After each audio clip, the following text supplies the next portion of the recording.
Winning your division is tough, but it's even tougher when you're in the same division as Andy Reid and Patrick Mahomes. But on today's show, we're going to tell you how many wins it's going to take from the Chargers to unseat the Chiefs in 2023. You are Locked On Chargers, your daily podcast on the Los Angeles Chargers, part of the Locked On Podcast Network, your team every day.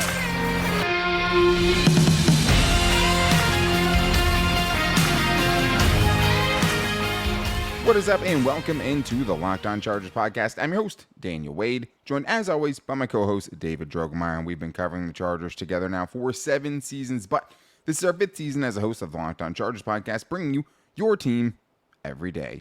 Thank you guys, as always, for making this your first listen today, and to make sure you never miss the show, go subscribe or follow for free on the Locked On Chargers YouTube channel, and also follow the show wherever you get your podcast from. David, what do we got today? On today's show, we are getting into our Fan Mail Friday questions. That means your questions are being featured for our show, and we got some great ones. How many wins is it going to take for the Chargers to unseat the Chiefs to take over the AFC West crown? And if you could pick 2 players that you could add to this Chargers team that were not Chargers before, who would they be? So many great options there. And how many teams out there would trade their quarterback for Justin Herbert? Pretty much all of them, and we'll get into that. But that is a great question, and we got a lot of them. Some we won't even be able to get to on today's show, so thank you to the everydayers for coming out like you guys always do. But this question is from Adrian Chavez, who asks, how many wins will the Chargers need to take the AFC West?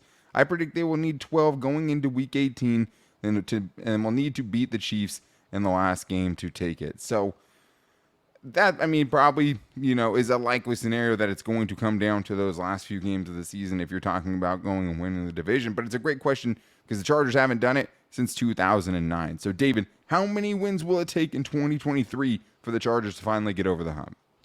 Yeah, it's going to take a Herculean effort for the Chargers to get over the hump, but it's going to have to be at least 13 games. I think they're going to have 13 wins to be able to get it done, because if you look at how the Chiefs have controlled the division the last just couple of years alone, 2020, 14-2, made it to the Super Bowl. They did lose the Super Bowl there, but 2021, 12-5 for the Chiefs and the AFC Championship game appearance. And then, of course, 2022, 14-3, and they end up winning the Super Bowl. But it's going to take that type of season. You're going to have 13 to 14 wins to be able to wrestle the AFC West crown away from the Kansas City Chiefs. Yeah, I think 13 is the minimum, which is crazy, right? Because you're talking about going 13-4, which is hilariously good. Yeah, I mean, like that's insanely hard to do, but Patrick Mahomes has never lost more than 4 games. Well, he's never had less than 12 wins, I should say, as a starter, right? I mean, the worst seasons he's had are 12-4 and 12-5. And then he has 2 seasons where they've won 14-2 and 14-3. So 5 straight years. And I think even 13 feels conservative. Like, I mean, obviously last year they lost Tyreek Hill and went 14-3. So, like, to think that they're going to be worse this year is hard to believe. I mean, you're going to have to do better against them, obviously, to win the division. That's the biggest thing, is you get to control potentially 2 of their losses. I'm not expecting them to go sweep the Chiefs. But I feel like the realistic number, it's probably 14. Like, I think 13 at minimum. Right, 12. It might be 13 heading into that last game, right? Sure. It might be that. It definitely could be. And, I mean, we'll see, if it's for all the marbles or not, like we saw a couple of years ago against the Raiders, right? But, like, in 2018, you went 12-4, and you lost a tiebreaker to the Chiefs that ended up making them the 5 seed instead of literally the number 1 seed. The Chiefs go on to win the Super Bowl. So, like, I mean, it's just, it's so hard to think that 12 is going to be enough this year. Like, if you're telling me it's 12 and you beat the Chiefs twice, maybe I can get behind that, right? But, like, the other thing is like, how do you get there, David, right? Because it's like you have some really, really tough games upcoming on your schedule. I mean, you're talking about playing the Chiefs twice, obviously. You have the Buffalo Bills. You have the Cowboys. You have the Ravens. Even teams like the Lions, the Jets. The Dolphins traded for Jalen Ramsey. Like, that is a loaded team still, too. Like, saying it is one thing, but, like, to have that good of a season, David, like, they're going to have to beat a lot of really good teams. And that necessarily wasn't their MO in 2022. Yeah, you're right. I mean, you look back at their 2022 season and which win can you point to and say that was a convincing win over a plus 500 football team? Yeah. That really just didn't happen last year.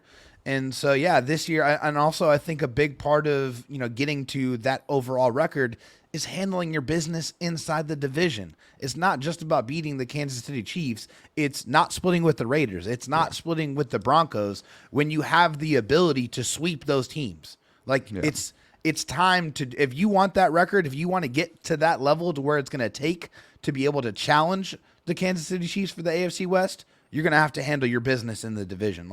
That's just going to have to happen in order for the Chargers to get there.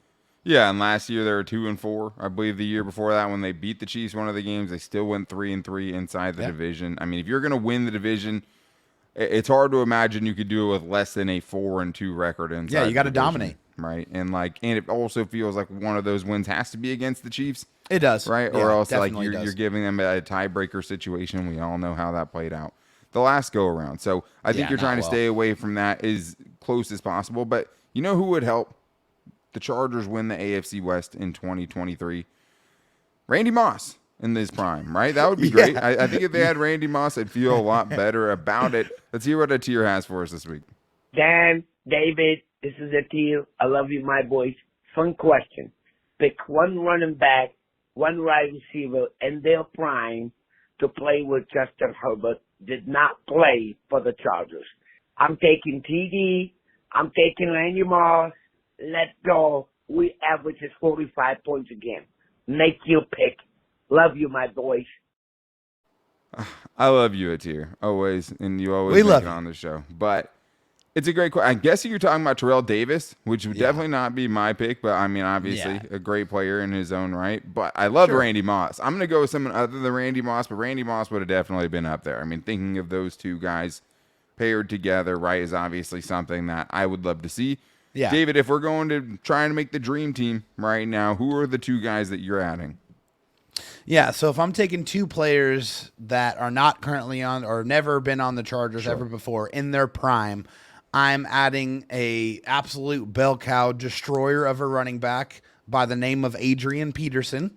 Okay, a guy who is just an absolute, just bell cow in every sense of the word. A guy who can run past you, run over you, run around you. It just didn't matter. I mean, Adrian Peterson was one of the most dominant running backs of his time. And then as far as wide receiver, I mean, I'm going to go with the guy that you can't even cover with 3 defensive players. And of course, I'm talking about NFL Hall of Famer Calvin Megatron Johnson. I mean, come on now. You're going to pair the rocket arm of Justin Herbert with a guy that you couldn't cover even if you wanted to? I mean, that would be fireworks all season long. You would have absolutely no chance.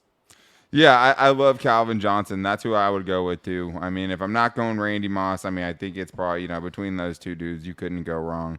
I mean, even like someone like T.O. I would take, what I mean? But he obviously comes with the off-field, just the distraction part of it. But, there's a lot of great receivers you could go with. Of course, you'd want to go LT, right? Like, Adrian Peterson is a great pick. Calvin Johnson and Adrian Peterson is one of the actual duos that I picked. I mean, you give them that. I mean, who knows what the limit is of the ceiling is for this offense. If we were going to switch it up, I'd say you go all the way with the Detroit Lions. You go Calvin Johnson and Barry Sanders. You take two guys from their franchise. Yes. You got wasted in their franchise, right? A franchise in the Lions that have also never won a championship. You take those two, the greatest players in Lions history, you add those to the Chargers in 2023. I'm calling a Super Bowl for sure. But if you wanted to get weird with it, if you weren't going just running back, right, and you weren't going just receiver, maybe you go like Calvin Johnson and Gronk. Right, like Rob Gronkowski or someone like that. Maybe even Travis Kelce. Who knows? Yeah, Travis Kelce. All those guys. Great. If you're going defenders, right? Maybe Aaron Donald and Ray Lewis to add to this defense. Yes, please. I mean, I know we're talking offense, but I mean, you add Aaron Donald and Ray Lewis to the middle of this defense. Woo! I mean, there's a lot of guys you could go with, right? I mean, you could add Darrelle Revis. Like, I mean, there's a lot of guys you could add to this team that would probably put them over the top. But great question, Atir. We love you, as always. Never forget. But we do have more questions to talk about, including all the hate about Justin Herbert out there on social media. But how many teams would really not trade for Justin Herbert, even if they were giving up their own quarterback. We're going to talk about that and talk about if Justin Herbert maybe is his team's Dan Marino in some way, maybe Philip Rivers. What if he has that type of career? We're going to get into that coming up right after this. Before we do that, though, I do need to tell you guys about our friends over at FanDuel. Baseball season is in full swing, and you guys want to make sure that you're heading over to FanDuel, America's #1 sportsbook, because right now, new customers get a no-sweat first bet up to $1,000. That's $1,000 back in bonus bets if your first bet doesn't win. Just go to FanDuel.com/lockedon to join today. They have great promotions going all the time, and with baseball, just bet against the Padres. I keep telling you guys, if you listen to me, you'll continue to keep winning money. I don't know if you guys have, but anything against the Padres right now is good. But if you're a Padres fan like I am, you don't have to bet on baseball if you don't want to. You got UFC coming up this weekend, another gigantic card next weekend. I mean, so much good stuff there, and there's always great bets, punching, knockouts, finishes. How long will the fights go? So many good bets over there. And you can also go football. You want to go Justin Herbert MVP. You want to go Keenan Allen receiving yards. You can get all of that at FanDuel. So don't miss that chance to get that no-sweat first bet up to $1,000 when you join FanDuel today. Just go to FanDuel.com/lockedon to sign up. FanDuel, official partner of Major League Baseball. Let's keep it rolling here on this Fan Mail Friday show. Thank you to the everydayers who checked it out. And we will be back here on Monday for you guys. Still working on some other big guests like we had this week. Continuing to do that for you guys. But let's get to the next questions we have here, David. A lot of good ones on today's show. And I want to get to Ben in Kansas City, who is tired of all the talk about Justin Herbert. Maybe by one Emmanuel Acho, right? Maybe not getting the credit that he deserves. Hey, guys, this is Ben from Kansas City. Can you help me understand this whole Justin Herbert versus everyone else debate? I saw some videos with that Emmanuel Ocho, whatever his last name guy, talking about how Tua has to beat Justin Herbert one more time to be better than him. And I understand that he's just got like a weird hatred for Justin, but I think if we look at the teams in the league, there's probably 3 teams that would keep their quarterback over Justin Herbert, but every other team would probably take Herbert over the quarterback that they have on the roster, and that's kind of how I'm quantifying where he is in the rank. But it just doesn't make sense to me when people say that Tua or even Jalen Hurts are better than him. So can you help me figure that out? Thanks, guys. Love the show. Yeah, man. I mean, all those things are always going to be subjective, right? We'll talk about Emmanuel Acho in a second. I got something for Acho, but let's talk about the other question. How many teams wouldn't trade their quarterback for Justin Herbert? Obviously, I've talked about it many times, right? Like, everyone could say we're good with that guy, but almost every other team would trade for Justin Herbert in a heartbeat and put their quarterback in that package if they had to, right? Like, that is just the fact of the matter. I mean, he's young. He's great. He's elite. He's proven at this point. Like, you've seen him do anything that any NFL team values. You've seen Justin Herbert do it at a high level. So, David, how many teams did you come up with when you're kind of going through the list here that you think would actually keep their own quarterback instead of trading for Justin Herbert? Yeah, I mean, this was kind of tough, man, because, I mean, there's not many out there. I think I came away with 4 teams in the NFL that would more than likely keep their quarterback over Justin Herbert. That is the Kansas City Chiefs, obviously, the Buffalo Bills, the Cincinnati Bengals, and the Baltimore Ravens with Lamar Jackson. Oh, really? I think those are the 4 teams that would keep their quarterback over Justin Herbert, but I think that is it. I think every single other team would go race up to try to trade for Justin. Yeah, I have different teams on my list. The Lamar one is interesting, right? Because it's like the Ravens also weren't rushing out there to give him the contract he wanted all initially either, right? Yes, they did end up making him the highest paid quarterback in the NFL, but it didn't seem like they were rushing to do that necessarily. They're built more around him. So from that aspect, like, I could see that. Now they're kind of moving away from just the run it and smash all the time. Because they know they need to. Of course. So this is how I had it. This is my 4 sure teams: Chiefs, Bengals, Bills. Even the Bills, though, I question a little bit. I mean, they use Josh Allen's leg so much, right? Yeah. Like, not that you couldn't do that, but you wouldn't use Herbert that exact same way. Yeah. But still, I mean, a little younger. I don't know. I mean, I think they would probably keep Josh Allen, but I still think it's very, very close. Well, they haven't won a Super Bowl with Josh Allen yet, so yeah. And the Chargers haven't won with Justin Herbert, but you can't really base it off of that. I would say the maybes are the Jaguars, right, with Trevor Lawrence, just because it's like, hey, they're seeing that ascension, right? Sure. A little younger, whatever.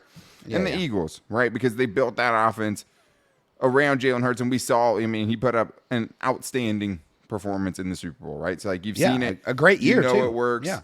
Keep that core together for sure. I could see the maybes on those guys. I think anyone else, including Lamar Jackson, including Aaron Rodgers because of his age, the first overall pick, right? Bryce Young, any of those guys. Any of those guys. I honestly would take it even a step further and say if somebody had the number 1 overall pick next year and got to take Caleb Williams, I still think they would trade that for Justin Herbert because getting the best case scenario, the quarterback you take, the quarterback you trade for, the quarterback you sign turns into Justin Herbert. When you already know the dude has the goods, I think it's you trade almost anything for it. Yeah, how do you not make that deal, right? Emmanuel Acho. This is the thing. How many Emmanuel Acho takes do you remember before the Justin Herbert take, right? Before the Justin Herbert is a social media quarterback take, how many of his takes do you remember? 0. It's a smart move by him. Like, this move by fake hating, honestly, to some extent, Justin Herbert has been the biggest move he's ever made in his analyst career. Like, just hands down, that's just what it's been. Yeah, he was completely irrelevant before that. Totally. He was. It's funny that you call him Emmanuel Ocho because I think, like, if he didn't have the Herbert thing, he'd probably be on ESPN the Ocho calling cornhole, right? Like, that's probably where he would be. That's very good. I like that. It seems superficial. It seems manufactured. He's, Tua's number 1 guy. He put everything on the game last year and said that would decide everything, right? We remember how that went, right? And it was terrible. Tua was awful in that game. The Chargers still, fumble that turns into a touchdown. It was a weird game. And it still ended up close. But you saw it, right? You saw it in broadcast, national television. Right? Yeah, it was like 3 for 21 at one point. Come on. Yeah, it's not even close. And I like Tua. I think Tua is very good. I think he's a good dude. The Dolphins have a very good team. Like, if the Dolphins beat the Chargers, it wouldn't shock me, right? Like, they have a good team. It should be a good game. Whatever. Even if Justin Herbert wins week 1 against the Dolphins, the goalposts are only going to move further. Like, it'll be something else. He's just going to say, oh, well, the next one, best out of 5, best out of 7. Like, it's always going to continue to move. So from that, I don't really take that. Whatever stokes the fire is whatever Emmanuel Acho is going to try to do. So, whatever lets Emmanuel Acho go viral, right? Which right now he has one consistent method to do it, and it's talking about Justin Herbert because, like, nobody knew the show he was on before that take.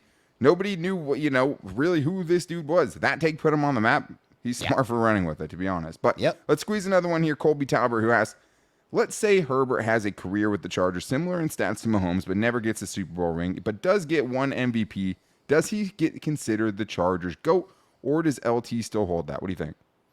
Yeah, I'm going to say no. I don't think that's enough for him to be considered the GOAT. I just think that not only did LT win that MVP, but like he was the most dominant player in football that year. Like it was like, well, it wasn't even close. That's usually what the MVP is, though, right? The most dominant player in football. Sure, but I just think that just over the course of LT's career, it's like at this point in time, I know there are people out there that when you look at and you consider Phillip Rivers, is Phillip Rivers a Hall of Famer? There are people out there that still have their doubts. Right. LT's career was unequivocally just 100%. He's a first ballot Hall of Famer. There's no question about it. Yeah. And I think for Justin Herbert to have to accumulate the same amount of individual stats to be able to get there, I don't know if he's going to be able to do that without some championship type of success. I disagree. First of all, you're saying similar stats to Patrick Mahomes, right? Patrick Mahomes is going to break every single record that there is. You know what I'm saying? So you're saying it's going to be comparable to that? Yeah, he's going to be the GOAT because, like, the thing is LT, the one thing that LT could have over him, right? MVP, never made it to a Super Bowl. Justin Herbert in this scenario could make it to 3 Super Bowls and lose and put up Patrick Mahomes type of numbers for his career. That's and fair. He'd be considered one of the GOATs. But that's what it would take. LT isn't just the best Chargers player ever, and maybe there's an argument for Seau, right? But I think LT's the easy guy to go with. 1 MVP, had a historic season that'll never be replicated, right? Yeah. You know who else has some of those? Patrick Mahomes, right? So, if Justin Herbert is doing those things and is considered one of the greatest, not just Chargers ever, but like one of the greatest quarterbacks of all time, he'll go down as the Chargers GOAT, just like Dan Marino is the GOAT for the Dolphins, and the Dolphins have championships, right? Like, They won, the 1972 Dolphins, all those things. But when you think of the GOAT of the Dolphins, you think of Dan Marino. That's right. He made it to one Super Bowl, never won a Super Bowl. I think that's kind of how Herbert would get remembered if it went down like that, right? So, I mean, if you're putting up close to Patrick Mahomes stats, like that's just, you're saying, the best statistical quarterback we've ever seen on a production level. So, that's where I would go with it. But I think there's a lot of different ways you could look at it. I think if he did put up that career, though, he'd have a good chance to be the Chargers GOAT, especially just since quarterback, just as a position, is valued so much differently. But we do have more to get to.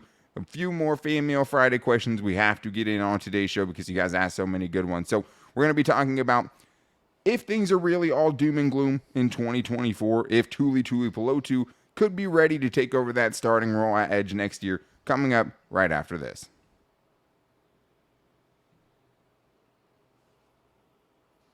Thank you again to everyone who contributed to Fan Mail Friday and everyone checking out the show today, all the everydayers out there. We appreciate you guys making us your first listen today and always listening to the Locked On Podcast Network. But we do have some more questions I want to get into, including another voicemail that we have from Weston in Minnesota.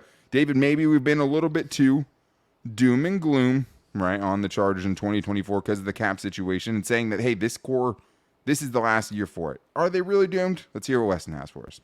Hey, Dan and David. Weston from Minnesota. I got one question for you guys. So the talk of the offseason has been that this is our last real chance to aim for a Super Bowl with our loaded roster before cap hell next year. And while it's true that we're going to be in cap hell and we're going to have to release some of our stars, do you really think we're going to be that screwed? I think that we'll still have a chance and we'll still be able to compete for years to come with Herbert and the built O-line that we have around him too.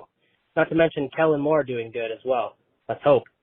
Let me know what you guys think. If we're screwed next year, we'll be able to make it.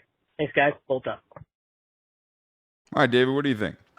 Yeah, so I think for this one, it's really just, it's all about the philosophy having to change after this year. It's not all doom and gloom. It's just right now the philosophy is load up as much as possible with your quarterback on a rookie contract because you have the free cap space and the cash to be able to spend. That's what the Chargers have done.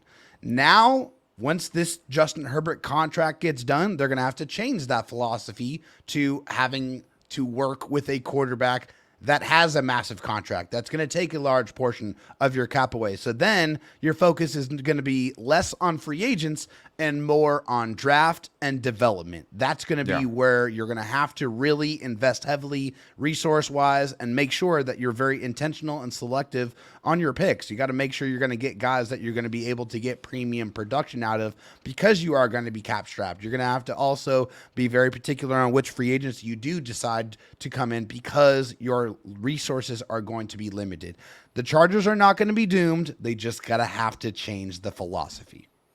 Yeah, I mean, obviously the philosophy changes, but at the same time, though, how do you get better in 2024? These are the different variables that you have to think about. We don't know what the rookies look like yet, right? We'll have a much better, knowledge of how well those guys play this season and also just, how much you feel like you can rely on them going forward after this season. Right now, we have no idea what they're going to produce. You also don't know how many of the young guys that are on the Chargers will make that next step, whether it be the JT Woods or the Isaiah Spillers of the world, right? We don't know what those guys are going to look like, and those could be, foundational pieces potentially.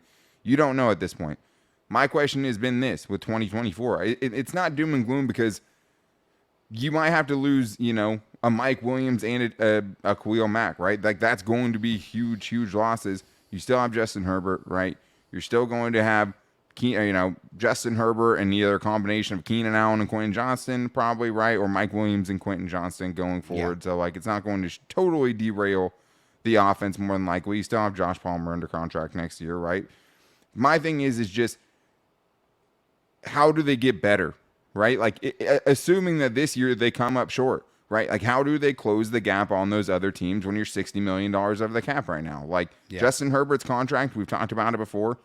That's going to, people think, okay, they're going to add that onto the $60 million in cap in 2024 that they're over projected, right? Because it's only a projected number at this point. Right. That's not the case. It'll probably be a much lower cap hit than we think it's going to be, much lower than what his fifth-year option number is, and it'll probably be easier at least the first few years on his contract extension. That's what a lot of the teams are doing with, the Jalen Hurts contract, with Lamar Jackson, all these guys. That's how they're building them these days. So I just don't know how they get better because they're going to have to release good players, right? Guys that we know are good. And even once they do that, that's just to get under the cap, right? That's not adding free agents. You're not going to be able to add flashy free agents next year. You're just not. Like, there's no way they're going to, unless you're totally ripping everything apart in the total foundation of this team. I don't see it. Yeah. So I don't think it's all doom and gloom. I think if you have Justin Herbert in this offensive line, I feel like if you have, wide receivers that you feel good about, if you have star players on defense and guys actually start contributing at the rest of those positions where you don't have stars, maybe new stars emerge, then it'll feel different. Right now, there's just too many variables that we don't know. I think we'll have a much better picture of it, obviously, after 2023. But let's get to a great question from Instagram that we got from Isabella Rodman, who's asking, do you think that Tuli Tuipulotu will have what it takes to take over as a starter and possibly replace Khalil Mack or Joey Bosa if they're cut next season? I wanted to pair this with the other one because this is the kind of conversations we're going to be having next year. And David, this is a tough one because obviously both of those guys are great. And you're not asking if he can be one of those guys, but can he be good enough to feel like, he can be the starter if you do have to release one of those guys? I mean, we have to wait and see how he plays, but I mean, that's absolutely the plan for the Chargers. That's why they drafted him. They know that Joey Bosa and Khalil Mack are both getting older and still have a lot of money left on both of those deals. So more than likely, like you mentioned, one of those guys is going to be gone after the season. And so Tuli's going to have to step up. I mean, he was taken as a second-round pick for a reason. And, he led all of college football in sacks last year. So we have to see that manifest on the field this year. But the Chargers don't really have a choice. Like, they made this decision with Tuli being that rushing mate of the future. Yeah, it's hard because I think these are the things with this. So, I mean, first of all, he's 20, right? Yeah, he doesn't turn 21 until September. So, I think he will be that guy. But, look at Chen Nwosu, right? It took, 3-4 years before he finally kind of caught on. I just don't know what the timeline is going to be because he's such a young player, and I don't know the exposure he's going to get. Obviously, if Joey Bosa misses 12 games again, then he's going to be out there a lot, and we're going to have a much better idea about it. But, I like him. I think he has a chance to be a starting player. I think he has a chance, to be an above-average pass rusher in the NFL, and that's really all you need him to be a starter in 2024. But I think if that is the case, you're going to get a lot of, the bumps early on that he's going to have to work out. Because the growing pains. Such a young player. We'll see how he develops over this season. But let's get to one last one here. Squeeze it in. Dylan Kirkpatrick, who's asking, what are your superstitions while watching Charger games, i.e. have to wear your favorite jersey, sit in the right spot, etc.? David, go ahead. Yeah, I mean, for me, I'm just a little bit weird. I just don't like being disturbed whatsoever when the Chargers game is on. I'm pretty much in my den area with my big TV. I usually have a couple of beverages available, but I'm locked in. I'm always fully concentrated on the game because we got to speak on it. But yeah, I just don't like being disturbed at all. If it's the Chargers are on, it's Chargers and nothing else. Yeah, I don't have big ones like favorite jerseys or things like that. I always stand up if something big is happening. For some reason, I can't sit down in that situation. I also there's certain friends' houses I can't go to watch games anymore because it's just there's a bad moment there and I can't, go back to their house if their house is off limits. If I for some reason switch the game on my laptop or my phone and then the Chargers start playing really well, something bad has to happen before I'll put it back on the TV. So stuff like that is usually what gets me, it's really, really tough. But, Dave, let's squeeze one more in here. Yes or no, Brandon Mitchell, would Joe Lombardi have been fired if the Chargers had won the Jags game last year? Yes. Oh, I think context matters. I think it depends how the next game goes, right? If they lose, 33-0 in the next game. Or even I don't think he does enough at any point for them to win. That's why I say no. Sure. They could lose the next game and it could be ugly, and I think he could still get fired. But that is going to wrap things up for today's show. The good news is we will be back with you guys on Monday, as the everydayers always know. But to make sure you don't miss it, go subscribe or follow for free in the Locked On Chargers YouTube channel and listen wherever you get your podcast from. You can also find the show every day on all of our social media. You can find me on Twitter at DanTalkSports and David Drogmeyer on Twitter at DroTalkSD. Working on some more interviews and some big topics for you guys next week. I'm sure we'll get you guys involved next week as well with some more fan mail shows. So make sure you hit us up wherever. YouTube comments. You can hit us up on Instagram at Locked On Chargers, Locked On Chargers Facebook page, or wherever, and we'll make sure we get with you guys. And you can call into the voicemail line at 323-524-7924. Get your 30-second voicemail in there. Thank you to everyone who did that today. We appreciate you guys, and we'll be back with you guys on Monday. Until then, take it easy and go Bolts.